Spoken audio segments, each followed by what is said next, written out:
That's right. It could have been far worse for Chelsea as Arsenal looked like they were running away with it before the Garnacho consolation. Gabby, well, more than a consolation. Come on.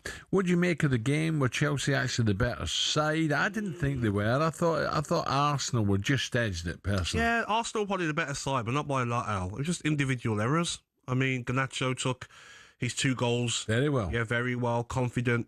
But I just said the first goal, Sanchez, you're a goalkeeper. Remember playing now, goalkeepers, you've got your hands. Come out, take everyone out and clear that ball. Sloppy, second goal. Do you know what I mean? Just come and gather it. Sloppy again, underneath your arm, tapping for Gyökeres. Even he's playing out from the back, it was too slow, lethargic. So I think there wasn't much in the game. Arsenal the better side, but Chelsea done well with the players that they had out. Yeah. Olivia Early was trying to stick up for Sanchez, and maybe so, but last night on the sports bar, Emma, the Chelsea fan, did not hold back. Oh. I left early. My dad left early. My dad left after the second goal. I left after the third goal. Arsenal should have absolutely whipped us. They were in second gear. Whooping. And our goalkeeper is going to give me a heart attack. I'm only 40, but every time he's got the ball, I just want him to just clear it. He's doing all these little... I don't know if we can just give him a target. I don't know why he's doing it. The second Arsenal goal was his error. And we signed about 1,000 goalkeepers, and he's our best goalkeeper. I mean, I'd rather have Kepa back. Em, what time did you leave? Sorry, I just want to get this straight. I left straight after Arsenal third because I So 71 minutes you left? Yeah. That's unacceptable, Em. You're a disgrace.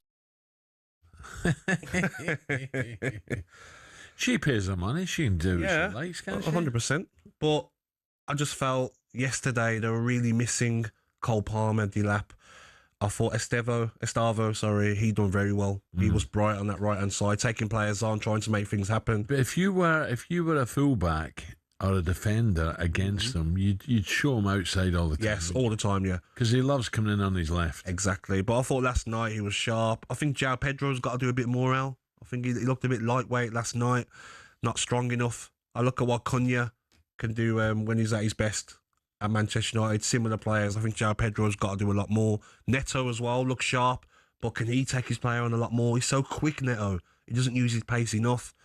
But overall, I think Liam Rosignol will be happy with that game. Well, as long as they give him the respect, then he can get on with his coaching ability. 100%. And we all want... everyone's probably waiting to say, oh, not going to work on... Too big a job. Yeah, but what I liked last night was, okay, early on in the second half, bam, I'm making 2 changes. Garnacho, you're coming on because I want some more width on that left-hand side. And it comes down to scores. What we want second leg, we want an early Chelsea goal, don't we, really? Exactly. But I just think Arsenal are so strong, Al.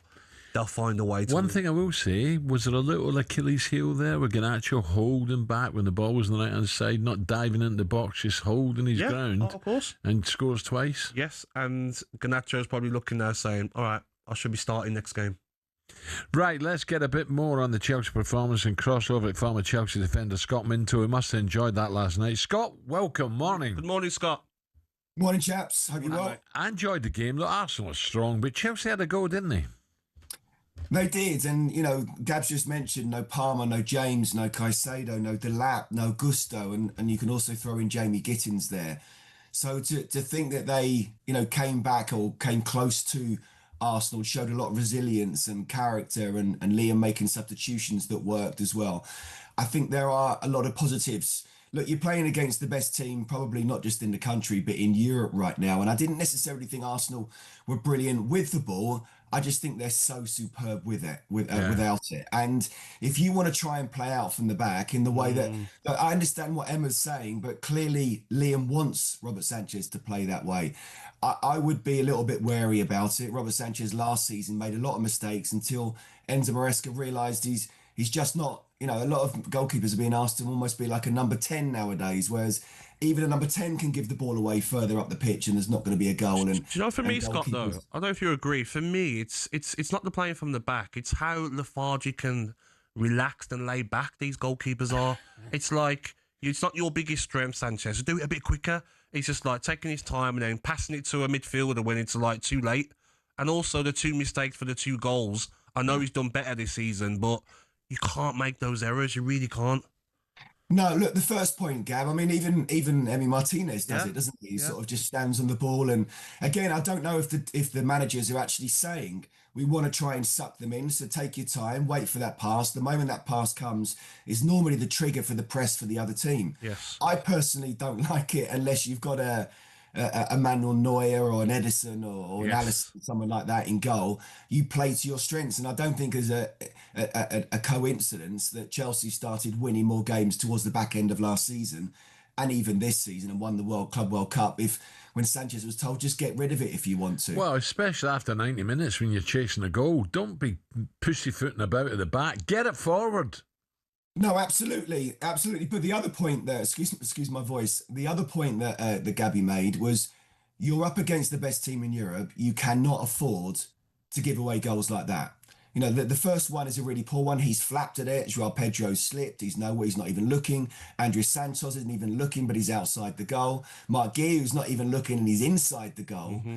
And then the second one, I mean, it's just a basic goalkeeping error, isn't it? So in a way, I feel sorry for him because I think he has improved. I was quite critical last season of him, and he definitely proved towards the end of last season. Yeah.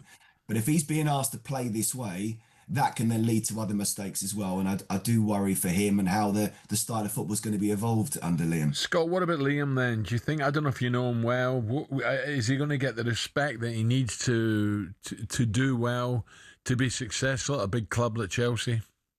I do know him well. I worked with him for a good few years on TV. Listen, first of all, he's a great human being, and people might turn around and say, well, what does that matter for a manager? Well, actually, when you talk about man management, it matters a lot. He can speak the language of the modern day player. He's a great communicator. He's emotionally intelligent. He can keep the players happy who aren't playing. And I think that's very, very important indeed. We know he's a very, very good coach. Wayne Rooney has come out and said he's an incredible coach, one of the best he's ever had in his career. And that's saying something. The question is, will he be given time? I do understand the Chelsea fans of saying, you know, perhaps his CV hasn't justified being a Chelsea manager, but we live in different times now. And all I would ask for is give him a chance. I don't know if he's that young, he's early 40s, but he's an inexperienced English manager. And we want English managers to do well, don't we? So let's give him a chance. Let's make sure it doesn't not happen because we haven't given him any patience. And I think that's important from a Chelsea fan base point of view, but also a media point of view as well. Next one, Scott. Thank you. Top man, Scott Scotty. Minto there talking about Chelsea. So they're still in it, 3-2. Yes, every chance. Second leg to come.